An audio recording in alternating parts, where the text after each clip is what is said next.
Thank you, Senator Blumenthal. Senator Scott, please. Sure. Thank you, Chairman. Thank each of you for being here. Thank you for what you do. I just had the opportunity to go to Greece and Cyprus a couple weeks ago, and I was with Admiral Sharetta and some other sailors. And you really have to admire what people are doing. Could you talk about, General, can you talk about the importance of Cyprus and the importance of making sure we continue to allow them to get the military equipment that they need? The Eastern Mediterranean in general, Senator, thank you for bringing it up. It's a complicated area, and it's an area that has seen greatly increased competition as well as Russian naval presence in the past few years. The establishment of the naval base in Tartus has been an important part of that. In my NATO role, we devote a lot of attention to that. And we have a couple of operations, maritime operations and air operations, that help us with that. And in my U.S. role, Naval Forces Europe work extensively down there. One of our requirements is to be able to project power into the Eastern Med, and Cyprus is ideally located to do that, as you know, and does figure into some of our thoughts in that regard. We keep a strong military-to-military relationship with Cyprus, sir. And Cyprus, it's in our best interest if Cyprus continues to buy American equipment rather than rely on Chinese or Russian equipment. Sir, American equipment, sharing an equipment set with another nation creates a strategic bond as well as a practical bond that is very useful. I want to thank you and everybody in Europe for all their efforts to make sure Ukraine wins. If you were talking to just somebody that's not very political, doesn't really think about geopolitics, what would you tell them is the reason why we ought to be involved in the Ukraine war with and all the help we give them? What would your pitch be? I mean, just think about it for a second. Americans are saying we've spent, I think we've committed, $100 billion plus to this, and that's clearly a lot of money. So, what would you say to people? Sir, thank you for the incredibly important question. Right, the first thing I would tell just one of my cousins or something like that is that America does not like bullies, and having bullies around does not help America. And that's step one, and Russia is a bully, and we need to deal with that. We need to help those who stand up to bullies to deal with that. Second, the United States doesn't let adversaries control things that are valuable to us. And that part of Europe is valuable to us, and so is Europe in general. And if Ukraine loses, then more at Europe is in stake, and we don't let that happen. And then finally, I'd say, just in a self-interest sense, when I was a lieutenant and came in the Army in the 1980s, we had more than 300,000 U.S. service people stationed overseas because of Russia, because of the Soviet threat, and we don't need to return to that. We don't need to return to that. And so Ukraine deserves help, so we don't have to. General, when you look at, like on this chart, you see where your troops or your servicemen and women are stationed. Is there any logic to moving more people out of places like Italy and Germany closer to where there's more risk? Thanks, Senator. Yeah, of course there is, and we've done that as the risk has gone up. We've shifted forces on temporary deployments out to the east, and all of the reinforcements just about that have come in have gone out to the east. Moreover, in the past year, the department has announced the intent to station some new organizations in Europe. The 5th Corps headquarters Ford is in Poland. A new special logistics base has gone straight into Poland. We have shifted a combat aviation brigade on rotation out to Poland. We have a permanent rotation. We have an enduring rotational presence in each of the 3 Baltics. We have a division headquarters and a brigade combat team in Romania. So we've done a significant shift to the east. The forces that are left in places like Italy and Germany are well positioned for deployment to reinforce the correct location. They got good readiness facilities, training facilities and stuff, and they have good infrastructure for deployment. So they give us flexibility as we go forward, sir. Thank both of you. Thank you, Senator Scott. Senator King, please. Senator Scott, when people ask me that question, why are we there, my short answer is Google's Sudetenland, 1938. Hitler could have been stopped and 55 million lives could have been saved. To me, that's the most compelling argument. If Putin is successful in Ukraine, then we're going to be facing threats in the Baltics, Poland. He's said that he wants to rebuild the Soviet Union. General, I just want you to know that the concern about tanks is bipartisan. I'm very frustrated that those tanks, they ought to be sitting in Rzeszów, Poland right now, ready as soon as the training is done.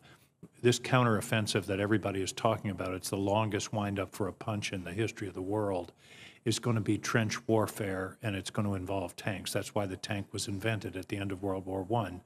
If our tanks don't get there until August or September, it may well be too late.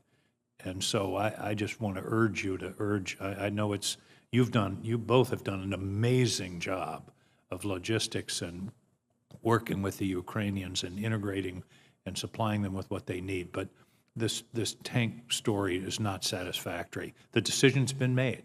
Okay, then let's get ready to execute it and cut through whatever the red tape is. I know you got to do the training, but the tank should be sitting there on the Polish border ready to go when that training is done.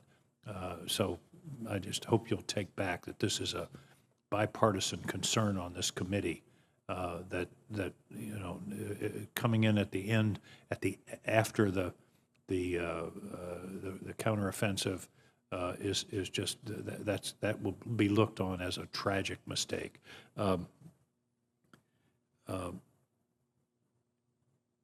I learned 5 years ago that the Russians have a doctrine called escalate to de-escalate, that they will use tactical nuclear weapons if they believe that they're about to have some kind of catastrophic loss on the battlefield. You were asked earlier, but I want to put a finer point on the question. Isn't it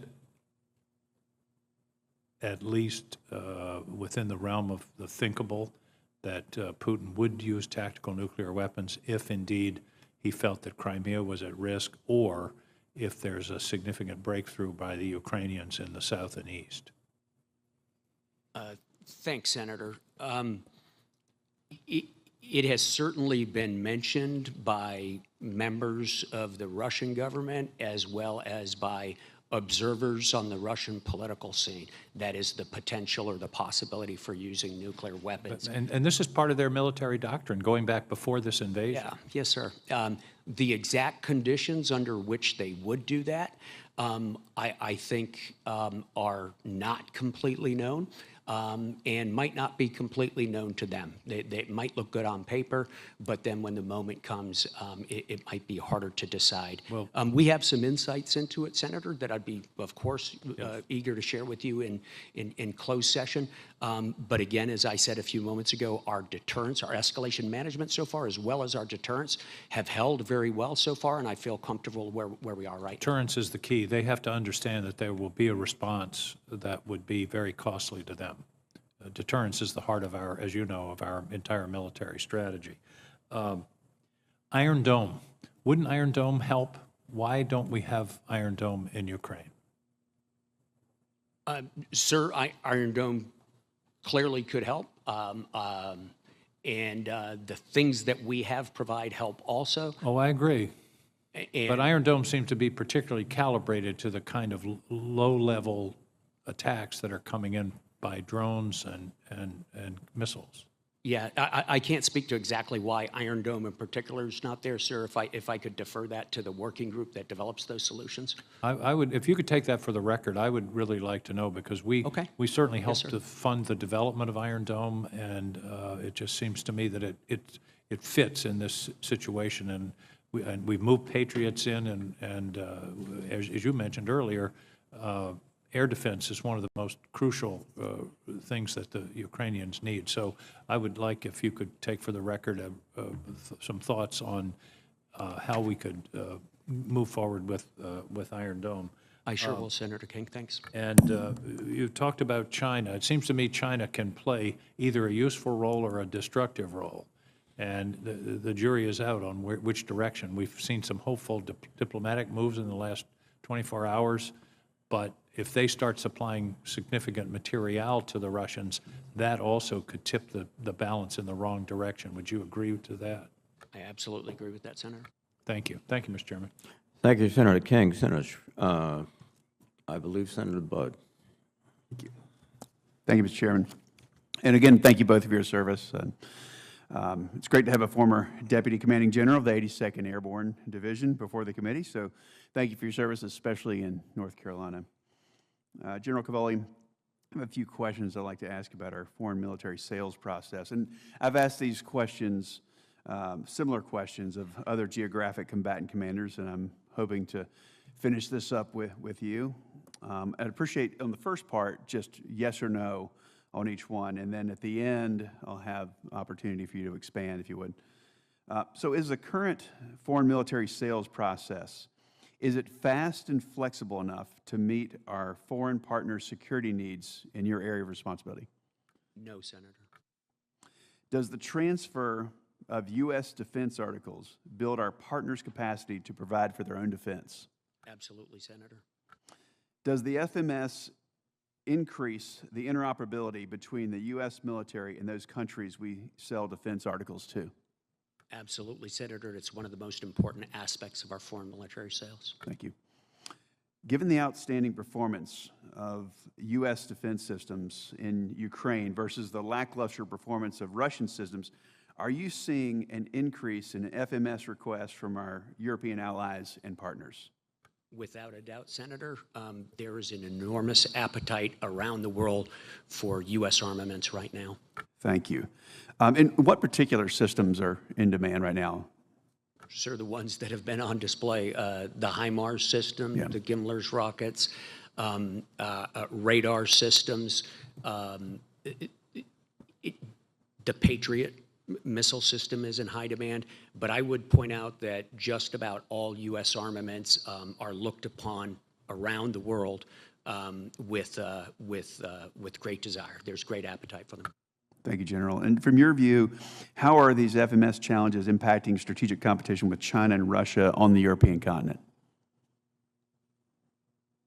Well, sir, in Europe specifically, they don't impact too much because the Chinese and the Russians aren't selling too much war material inside Europe. Clearly not to NATO, for example. And in fact, our European allies, with our assistance, are in the process of divesting their Soviet-era stuff. However, as you may know, I used to be the commander of U.S. Army Europe and Africa. In places like Africa, it's very difficult for us to compete. If it takes us a long time to deliver a set of Humvees to a nation, but it takes China, 6 months to put them on a boat and roll them in there, it gets hard to compete in that regard. So speed is, I think, your point. Speed in foreign military sales is an essential part of delivering the influence that we seek when we conduct those sales. Thank you, General. General Van Ovost, in North Carolina, we couldn't be more proud of the Military Ocean Terminal Sunny Point, which I had a chance to visit recently, and the 596 Transportation Brigade, the unit who oversees it. In the past, there have been concerns about staffing and funding shortages at Sunny Point and the nation's other terminals. Can you please provide an update on those issues and what resources, if any, are needed to ensure these critical transportation nodes are prepared to support the nation's needs? Thank you, Senator, and thank you for visiting Matsu. It's a critical ammunition outload location for America. And so as we look at both Matsu and Matco in California, we are working closely with the Army and the Department of Defense to ensure that they have the resources they need so that we can protect and keep the capabilities there. As you probably know, infrastructure, I think about that, especially with contested logistics, that those would be, a point of interest for our aggressors to try to slow down. So from a cyber perspective and infrastructure perspective, the berthing perspective, we want to make sure that they're working well. And the 596, I couldn't be prouder of the work that they have done to support General Cavoli and the outload to Ukraine. That's a really critical point for us. And their readiness, again, when I think about day-to-day readiness and readiness to the future, the number one thing you can do for us to ensure our readiness is to pass an on-time budget because that cedes both time and money to the enemy. Thank you, General. Chairman, just a question. I didn't see the time reset. Do I have time for one more question? Thank you. General Van Ovost, do you have any concerns about cyber attacks that could slow down the flow of forces or material in crises or conflict? And if so, what's Transcom doing about it? Senator, cyber is one of the major concerns that we have because we have a large, what we call surface attack area across the logistics network from end to end.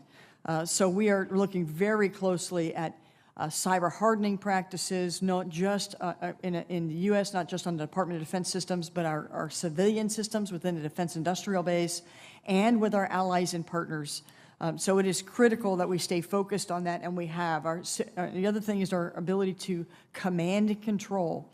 We must have secure command and control, secure communications, and updated cryptographic materials so that we can maintain a consistent flow of logistics at a time and place of our choosing. Again, thank you both, Chairman. Thank you, Senator Blood. Senator Peters, please. Thank you, Mr. Chairman, and thanks to both of you for your service to our country. General Cavoli, nowhere in the world is the power of our alliances clearly more evident than what we're seeing in NATO right now. And through the National Guard's Bureau's State Partnership Program, the Michigan National Guard has supported the alliance through our partnership with Latvia for now nearly 30 years. One of the advantages of the state partnership programs is that it provides NATO an opportunity to utilize CONUS-based facilities for training purposes. A complaint that I've heard from other combat commanders is the lack of suitable training facilities in their ARR and how that's going to and how oftentimes it complicates partner force training. So my question for you is, what is your current capacity for training in your ARR? And given the renewed focus on our NATO allies on defense issues, would you benefit from having a CONUS location that could be used for training similar to what the Latvians have been doing in northern Michigan for many, many years? Thanks, Senator. And, you know, again, as I mentioned a couple of moments ago to one of the other members, the state partnership program is just invaluable to us in U.S. Eucom. I think the other geographic combatant commanders share my opinion. Inside Europe, we have plenty of training capacity right now for the U.S. forces as well as for our allies. There's quite a bit in Western Europe of training capacity, training facility capacity that existed for larger armed forces during the Cold War. In our Eastern European allies, however, there are some things that we need to get done. As you know, Latvia has been building quite a bit, has been improving quite a bit. Throughout the Baltics, it's necessary. It's necessary for a couple of reasons, not just for the host nation, but because in order to reinforce that host nation with NATO forces at a time of need, those forces would need to continue to train in place in the country to maintain the readiness necessary. So all three of our Baltic as well as our Polish allies are working hard on their training areas in that regard. Latvia's activities in the United States have been very useful to Latvia. They have other ones throughout Europe, and I think a good mix is a useful thing. It's a useful thing especially because it's useful for countries like Latvia to get a chance to go back to the States and to interact with their state partners on their state partners' home ground and see the way our systems work there as well. As a matter of strict capacity, not as necessary, but as a matter of benefit, it's been huge. Great, thank you. My next question for you, sir, is in your opening statements, you mentioned Eucom's efforts to conduct activities in the information environment, cyberspace, and electromagnetic spectrum to counter Russian aggression and other malign activities in Europe. So my question is, as the joint force moves towards data-centric concepts to synchronize common operation pictures for the joint force, Are you comfortable with DoD's current platforms for comp management and the capacity to display an accurate common operations picture for not only our joint forces, but for our allies and our partners as well? Thanks for the question, sir. I don't think you'd find any of my combatant commander colleagues who is anything but eager for the advances that we're working on inside the department right now, specifically the JADC2, the Joint All-Domain Command and Control System, which is intended to link any sensor to the best shooter as quickly as possible. In my case, being the commander of European Command as well as the Allied Command Operations Commander, it's imperative that that JADC2 be combined JADC2 so that we can share it with our allies. In the allied space, no, sir, I am not satisfied. We have work to do, and I'm eager for the efforts of the department to continue to bear fruit. Thank you. General Van Ovost, during your testimony to the House Armed Service Committee and with me in our discussion in my office, you highlighted the ongoing challenges with contested logistics and the task to conduct air refueling missions within that contested and degraded environment. So given these challenges and persistent threats, how are you working with the services to prioritize and really replicate training scenarios similar to potential threats from China, Russia, North Korea, and Iran? Thank you, Senator, for that question.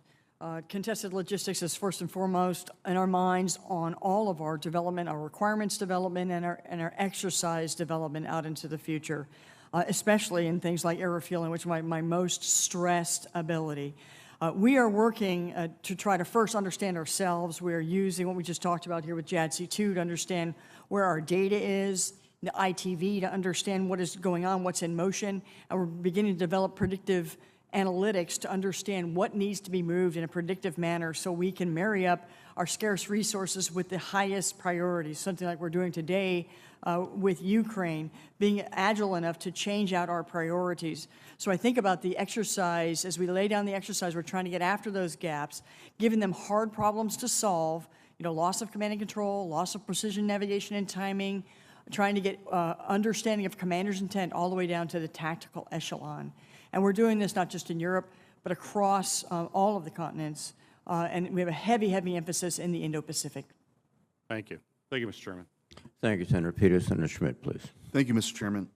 In 2014, after Russia moved into Crimea, NATO countries agreed to raise defense spending to at least 2% of their GDP by 2024.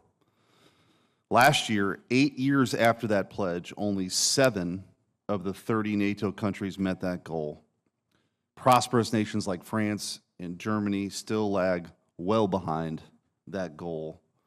And I know there's been some discussion about when we're delivering tanks, but we're talking about over the course of that period of time, billions and billions and billions of dollars from NATO countries that seemingly refuse to ante up to protect themselves and Europe. And so, General, I want to ask you a question. If those additional billions of dollars would have been designated for defense, wouldn't that have gone a long way in deterring Russian aggression? Sir, thanks for the question. First of all,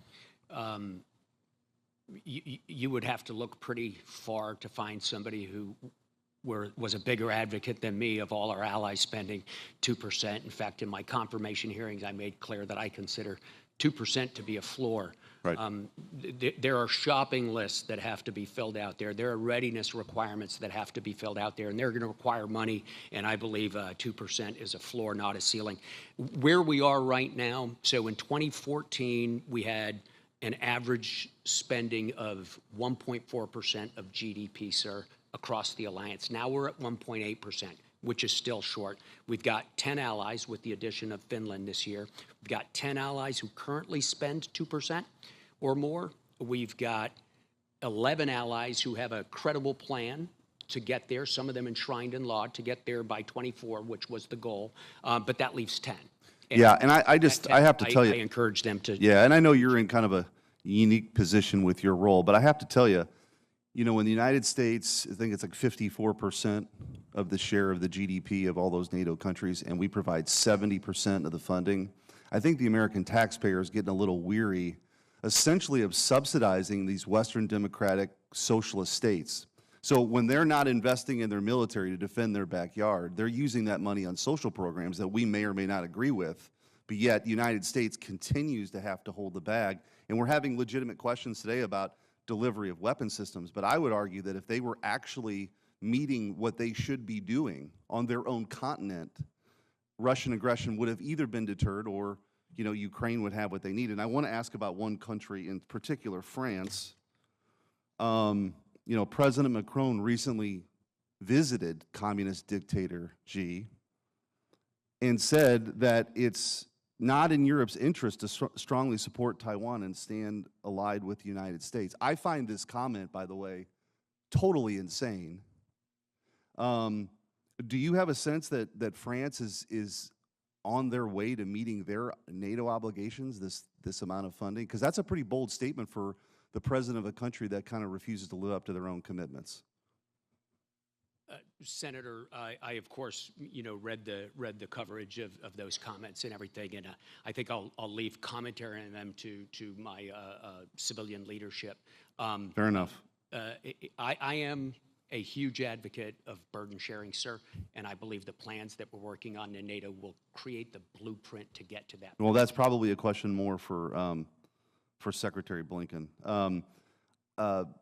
General Van Ovost, I want to ask you, after the disastrous withdrawal of from Afghanistan by President Biden, what was left behind was $48 million worth of ammunition, 80 aircraft, 23,000 Humvees, 250,000 automatic rifles, 95 drones, 42,000 pieces of night vision surveillance, biometric, and positioning equipment. I mean, it's unbelievable. And of course, you were charged with scrambling and saving over 19,000 people from perhaps one of the most embarrassing moments in American foreign policy history. My question to you is, where did all that equipment go? Where is it? Do we know? Senator, I'm not familiar with where the equipment is, but I could tell you that the Afghanistan retrograde presented really an unprecedented situation. We had a rapidly evolving security deterioration there on the ground, and I am proud of how the U.S. service members were able to evacuate and take care of our Afghan citizens. No, I agree, and I applaud you for that. And in fact, a serviceman from Missouri, Jared Schmitz, lost his life that day. And I don't think we talk about it enough. I mean, I believe this would be bipartisan. What happened there is inexcusable. And I just mentioned the equipment, not the loss of life, to compound all of that. And I know you were charged with that. And just finally, well, I'm out of time. I just appreciate what you do. But the idea that we left all of that behind and lost those lives, and there's not a word of it. In fact, I guess a most recent report was trying to blame a previous administration and inject politics into this. It was just an abject failure by this administration, and we ought to get to the bottom of it, make sure it never happens again. Thank you, Mr. Chairman. Thank you, Senator Schmidt.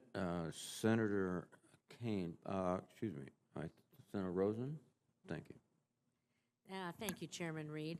I appreciate you holding this hearing. I'd also like to thank Generals Cavoli and Van Ovost for testifying today and for your service to our country. We really appreciate you.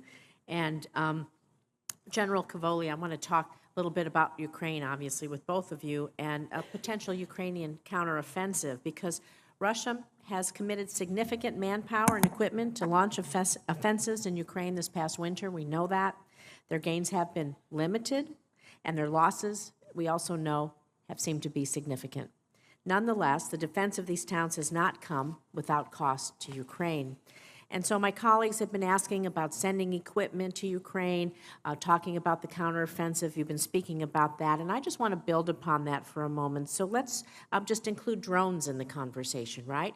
So what's your assessment of the use and effectiveness in the Ukrainian conflict of the short-range drones, the one-way attack anti-tank munitions that are being used right now.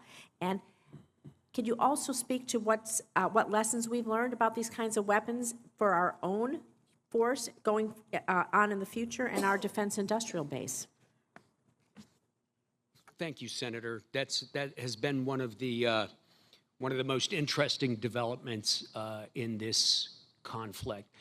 It was prefigured a little bit during the Azerbaijan-Armenia war 2 years ago, when Azerbaijan used unmanned aerial vehicles extremely effectively.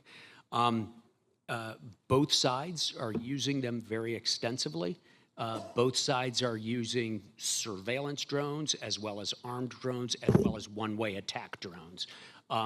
They meet varying degrees of success. They can be shot down. They can be shot down with small arms. They can be shot down with standard machine guns. They can mostly be shot down with missiles as well.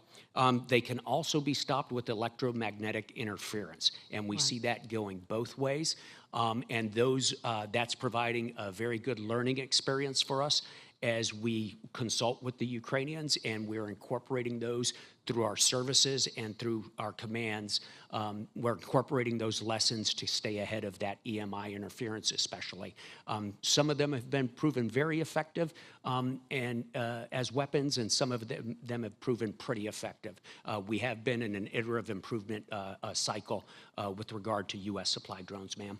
Well, that's great, and I'm glad to see. I'd like to follow up with you on being sure we have enough R&D and enough dollars and programs there for public partnerships, wherever that is, with the Department of Defense to expand these UAS programs. They're really important, and that leads me into my next question about defense innovation, because in 2021, NATO launched the Defense Innovation Accelerator for the North Atlantic. We call it DIANA. And the goal of DIANA is to sharpen our technological edge by working with the private sector to integrate emerging dual-use technologies and rapidly scale these innovations, because things are happening right as we speak, right on the battlefield. Lives are being lost, and maybe these can help save that. And so the U.S. government doesn't have the authority to contribute to R&D initiatives which receive funding from other nations.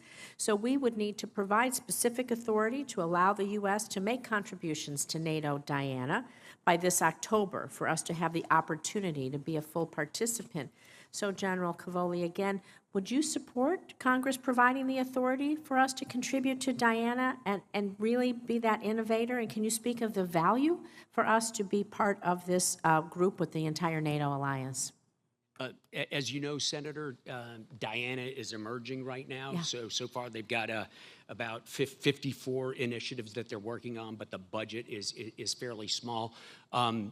Defense innovation and then procurement is national business for the most part in NATO, but especially for allies without significant defense budget bases, it's useful to collaborate. I think the U.S. collaboration with them is great, and I would advocate such authority, ma'am. Well, thank you, and I'm going to build on that, too, because we know things are happening technologically faster than we can keep up oftentimes. And so as the war in Ukraine obviously has progressed, we've seen proliferation of the relatively cheap, easy-to-use, all the commercial drones that are out there. You can just buy them off probably any internet website, right, for both intelligence, reconnaissance, for surveillance, and kinetic missions. Can you maybe expand on us working again in whatever sectors we can here, public-private, to deliver advanced capabilities using some of these technologies that are emerging in the private sector? Yes, ma'am, absolutely. I would advocate any way for us to innovate quicker and adopt things more quickly. You know, with regard to the commercial drones, they've been very, very present on the battlefield in Ukraine. They tend to have a fairly limited lifespan, however. It's harder to find commercial drones that are adequately hardened against electromagnetic interference, for example. But they've been enormously effective at the lowest levels for squads and things like that to spot things. Well, thank you. I appreciate it. We'll follow up with you on all of these. Thank you, Mr. Chairman. Thank you, Senator Rosen. Senator Kane, please. Thank you, Mr. Chair, and to each of our witnesses for your service. I so appreciate it. General Cavoli, I want to sort of flag an issue that I don't really want you to answer. It may be an appropriate, it could be appropriate in the follow-up session that we will have that will be classified, but here's a concern. In my time on the committee, and particularly in the last couple of years, I've sometimes been struck by blue sky scenarios being painted that turn out not to be accurate.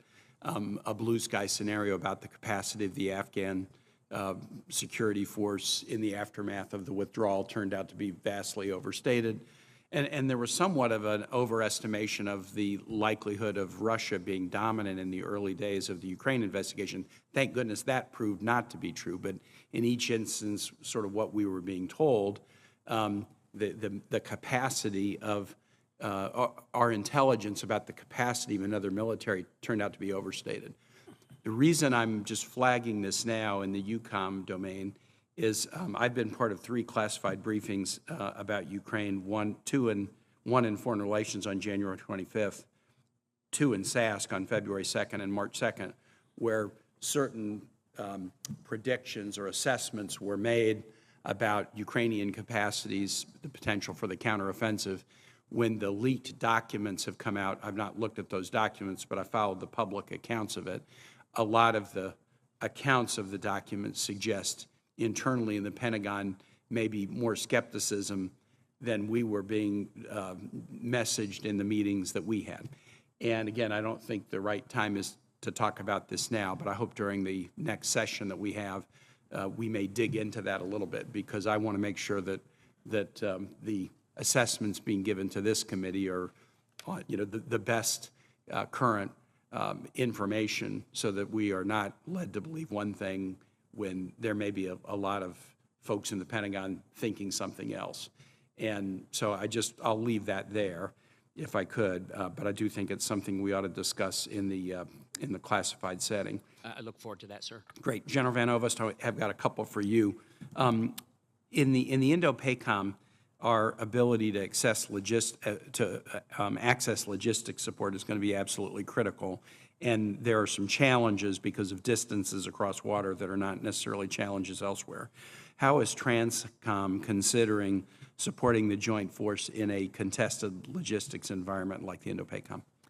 Thank you, Senator. It's something we think of every day. We are postured to operate on a global scale, but our adversaries are growing in their capabilities to disrupt, degrade, or deny our ability and our freedom of maneuver that we've so enjoyed around the globe. In fact, as I think about European Command and Europe, we enjoy very robust ground lines of communications, and we're able to use essentially all of them, frankly, without impedance.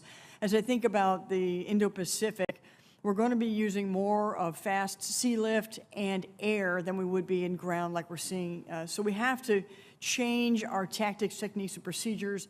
We're working with the services on their concepts to ensure that we can integrate end-to-end across the entire deployment distribution enterprise so we can deliver where and when Admiral Aquilino needs it. And then one other question in that space, global bulk fuel. And again, in the Indo-PACOM, that could be particularly challenging. What are you doing to do planning around fuel accessibility to Indo-PACOM missions? Senator, U.S. Transportation Command has been designated the single manager for global bulk fuel in this latest Unified Command Plan that just came out. And so what we're doing is we're taking a new approach of synchronizing end-to-end fuel so that we can assuredly deliver where and when we need it in a contested environment. So we're taking the very best of what DLA Energy does to combine it with what we do for global command and control and prioritization and managing in this new environment. So we are relooking the posture of the fuel in the Pacific. That includes not only the stations, the places we're going to keep it, both on land and on the water, as well as how we're going to maneuver fuel around that area. And let me just to add to that, we have robust fuel capability in the European theater, as we did in the Central Command theater. And so this is, a concern we have right now. We're getting right after it with our tanker security program, with movement of fuel, and also with our ability to really look and give a real feasibility assessment on the ability to do that warfight to the Indo-PACOM commander. And I could not do it without your support for the Pacific Deterrence Initiative, which allows us additional funds to do exercising and interoperability and to lay out the logistics posture that we're going to need in the future. Thank you both very much. Yield back. Thank you, Senator Kane. Senator Duckworth, please. Thank you. Good morning to our witnesses. General Van Ovost, thank you for your discussion last week, highlighting all the great work Transcom is doing at Scott Air Force Base in Illinois. Transcom is the linchpin of projecting and sustaining the force, key to our strategic deterrent. I also recognize that joint force sustainment is a whole of government and whole of nation effort. Transcom must coordinate and balance equities across multiple government agencies, numerous industry partners, and diverse allies and partners in order to project and sustain combat power. General Van Ovost, I don't think enough people realize how complex your mission really is and how critical that message is, and how critical the people in Transcom are to tackle their everyday mission. Can you speak, just for an example, to the efforts that your command is supporting right now, both at headquarters at Scott Air Force Base and around the world, just to paint a picture of how complex your mission is? Thank you, ma'am. We've discussed our key priority of supporting European Command in supporting Ukraine and their defense. But beyond that, we have supported down the State Department with Sudan with the support for moving the diplomats out of Sudan in this recent crisis. We were inside 24 hours of the devastating series of earthquakes in Turkey.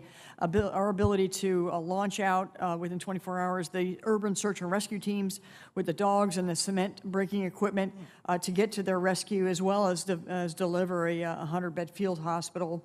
We are doing extensive exercises around the globe in almost every continent to increase the interoperability with our allies and partners and to ensure access spacing and overflight and agreements that's going to keep our freedom maneuver into the future. We are also, of course, doing the global bulk fuel mission. And, of course, I can't forget our families. We're moving 311,000 families a year all around the globe to achieve our mission. Thank you. Your witness testimonies both underscore your combatant command's effort to exercise the joint force. In Eucom exercise Defender Europe 24, General Cavoli and General Van Ovost, Defender Europe 24 will assemble a division-level formation on NATO's eastern flank for the first time since the Cold War, and I quote your testimony. Transcom is regularly wargaming with partners and stakeholders to identify and close operational gaps to strengthen deterrence and develop new concepts to prevail. If both of you could answer this question, can you explain how your combatant commands have exercised with each other and other combatant commands? What is the relationship between geographic and functional combatant commands as the joint force looks to exercise, experiment, and integrate new tools and capabilities? I know I'm very macro today. Thank you, Senator. No, that's a great question because it gives me an opportunity to talk a moment about Transcom. So geographic combatant commands are responsible for delivering military results in a specific AOR. There are other commands that are in charge of a specific function, usually globally. And General Van Ovost obviously does transportation. Everything in U.S. Eucom depends on the reinforcement that Jackie's forces can provide from CONUS. It is remarkable. We exercise it literally every day, ma'am, for routine movements, for rotational force movements, as well as for exercises. I said in my opening statement, there is literally nothing in the world like U.S. Transportation Command. Thanks, ma'am. We are participating in an extensive series of exercises across the joint portfolio that allow us to increase our capabilities, to test new concepts, and frankly, old concepts like convoy operations with not only the United States and our allies and partners. And I appreciate the comments by General Cavoli. Functional combatant commanders do bring extensive experience in our specific areas, space, strategic nuclear deterrence, and in transportation, and it's an honor to work with them. Thank you. General Van Ovost, we had a good conversation about aeromedical evacuations. I'd like to sort of expand on that a little bit, especially as it applies in a contested environment and the vast distances of our nation's joint force. that we might be facing in the future, especially in the Indo-Pacific region. Can you speak to efforts currently underway at U.S. Transcom to bolster the critical aeromedical evacuation capability? And also, what are you doing to provide our wounded service members rapid access to medical care? Because we talked about maybe they have to go someplace in between, especially when you're in a place like the South Pacific. Thank you, ma'am. This is a critical question. You know, we have performed brilliantly over decades with the golden hour. I know. And countless people saved, ma'am, yourself included. But you know, in a near peer, a global power contest, we expect high casualty rates. In fact, I expect to be able to have to move the same amount of patients I moved in 2022 the entire year on a weekly basis. So we've got to do something differently. And here's what we're going to do. We are working with other partner nations to try to understand what capabilities that they have, both in theater and their movement capabilities. We're working with the services on a multimodal platform to move patients in mass form. We are working on innovative capabilities for patient movement items. And we're also looking at ability to have smaller crews of people work on larger numbers of patients via using wireless and talking to doctors that are on the ground while we're in the air. So we want to bring all of this together to try to reduce the risk. And to your point on allies and partners, where there is capacity with allies and partners, we're looking into agreements to try to ensure that they'll be able to support us as an interim location until we can get them back to the United States. Thank you. I'm over Thank time. you, Senator Duckworth. Senator Manchin, please. Thank you, Senator. Thank you all for your service. Everybody here, I appreciate it very much. General Cavoli, I just had the pleasure of being able to go to Ukraine and speak with Zelensky, and I was with Senator Kelly and Senator Murkowski. It was a great trip. We learned an awful lot about that, and we talked directly to them. Our main concern was transparency. For every dollar that we're sending in, for every bullet that we're sending there, making sure it's being accounted for and used properly. And that was our biggest concern. We took it to everybody we talked to in Poland, and also, you know, we went to the staging area in Poland. And they told us that after it leaves there, that the tracking is not as good from once they leave it in Poland, put it in the theater. So we're trying to work with our ambassador there, Brink. She has, with a little bit of help there, some personnel, she'll be able to track it much better, but they're staying on top of it. I left very satisfied knowing that we have good grasp, and they knowing how sensitive this is, because the naysayers that we have, and you have them everywhere to a certain extent, but they're a minority. I don't want to give them any credence whatsoever, credibility that something happened wrong. We shouldn't be sending equipment, we shouldn't be supporting, and we shouldn't be financing it. How do you feel about that? And you are, I'm sure, tracking the same thing. Thank you, Senator, and thank you for your recent trip, and thanks to your staff for sharing your after-action review of your trip. Also, it's very useful to us. So I feel confident that there has not been specific illicit transfer or pilfering of material. I believe we're aware of one case reported to us by the Ukrainians of a couple of automatic rifles that were attempted to be diverted, and those guys have been arrested. And they're so by and large, this is an extremely strong effort that we're putting out. We recognize how challenging it is. However, a couple of things about the way we do it. So when things go to the staging base in Eucom in Poland, there we inventory all of it at that point. I saw the clipboard. I saw all those pasties on the board. And then we ingest it into a computer software system that we've given to the Ukrainians that we maintain access to, so we can track their tracking of it. Where they're putting the equipment. Exactly. And, you know, so we track it. Let me just say, I know our time, but I want to say a couple things here. I truly believe that we're not telling our story. With the amount of support that we're putting in and all of our allies, there's always going to be a hiccup. Something's going to go wrong. We haven't built the base of how well we're regulating and staying on top of this and monitoring and the transparency. If Zelensky said it once to me in an hour and a half we were there, he said it 10, 15 times. Bring 100 people in. Observe what we're doing. We're happy to share. Do whatever you want. And if you see something wrong, let me know, because we're looking for it too. We're not telling that from our side of it. And it's not being, and I just think that we need to get ahead of this, because that way, there's no saying, tell your story before they tell one on you. As soon as they see something wrong, they're going to blow it out of proportion. And there's so much good support that we're giving them, and so much valiant fighting that they're doing. I just don't want to lose that. Thank you for giving me the opportunity to tell part of the story, sir. Our defense attaché office has been diligently going after Tell the press, this tell every your day. press people to start putting things out. We're happy to work with them. We're happy to coordinate with you all to put out what we saw firsthand and the confidence we had. I put a statement out. I'm happy to continue that. Thanks, Senator. Let me throw this We're at you happy for too. I'm concerned now about our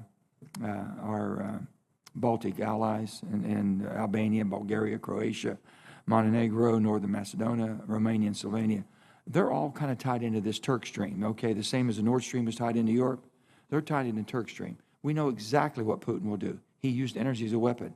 Are we doing anything so they don't get caught in the same thing that our allies did up in Europe?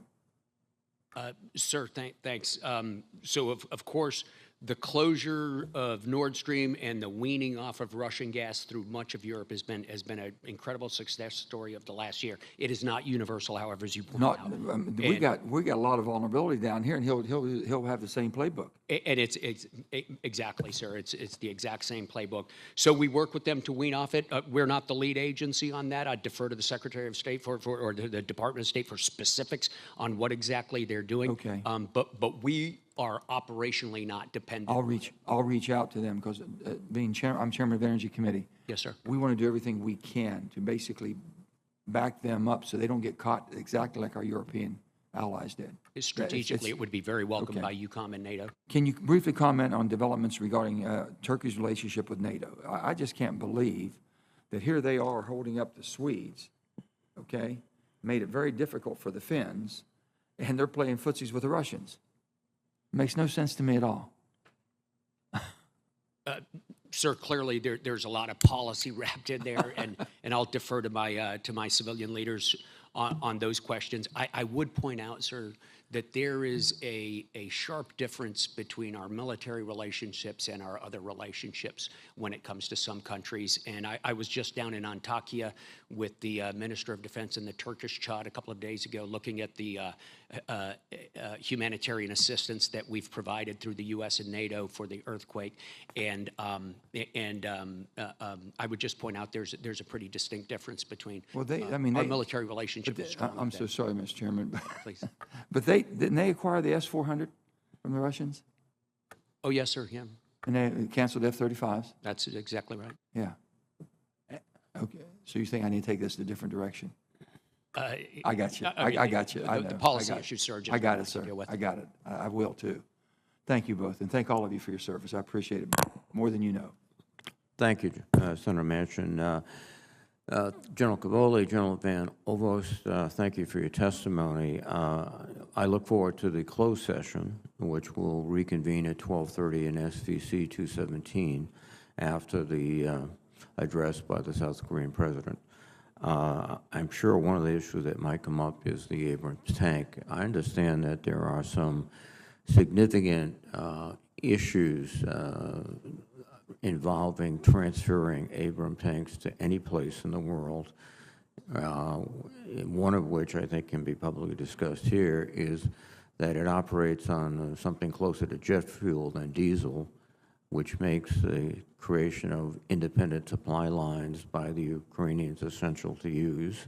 There's also the issue of training, and the fact that our European allies, I believe, have supplied thousands of tanks, which are more familiar to the Ukrainian forces, which obviates the training issues related to the Abrams tank. So I think all those issues have to be explored in the closed session. I think also, General Van Ovost, a real serious discussion about contested logistics, particularly in the Pacific, would be appropriate. So let me see if there's anything else. No, I believe that's, one other point, General Cavoli, is that there's been discussion about reevaluating what our plans for Europe, looking at the depletion of Russian forces. But I think you're also considering the fact that many of our NATO forces have depleted themselves of equipment and other factors that have to be included in the evaluation. So it's not simply looking at Russia and saying, well, they're much weaker now than they were. Is that correct? Absolutely, and it's very difficult to speak about an open session for operational security reasons. I understand. Well, I think we've got a lot to talk about. So I will adjourn this open hearing and look forward to seeing you at 12:30 in SBC 217. Thank you.